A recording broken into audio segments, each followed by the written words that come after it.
Man blakus stāv Latvijas pāris, kas ir šī gada Latvijas komanду чемпионата uzvarētāji – Сергей Сбиринц и Янис Нейманис. Сергей, вы уже много лет являетесь спонсором этого турнира. Скажите, почему бридж? Ну, бридж. Я научился играть в бридж 19 лет, и с тех пор это не только интересная игра, в моем представлении самая интересная. Ничего лучше человечество не придумало. Это еще образ жизни, это образ мышления.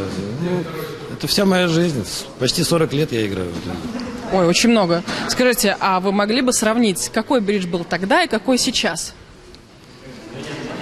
Ну, тогда он был более романтичный, что ли. Дело в том, что мы за это не получали денег. В советское время это было все за свои деньги. И сейчас сильно коммерциализировался. Хорошие игроки могут на этом, ну, если не жить, то прилично зарабатывать. Тогда у нас весь ареал нашего бриджа ограничивался Советским Союзом. Эстония, редко Россия, практически никуда больше мы не уезжали. Сейчас весь мир для нас открыт, но зато у молодежи больше... больше... Конкуренция. Даже не конкуренция. Дело в том, что просто больше вариантов, чем заняться. Тогда это было почти единственная отдушина в том мире. Если ты не хотел быть диссидентом или не хотел...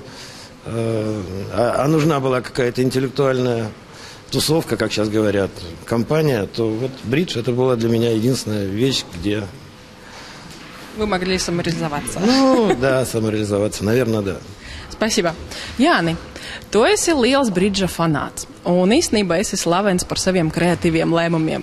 Pastāsti lūdzu, ar cik stiprām kārtīm tu kādreiz biji nopasējis? Cik figūru punkti?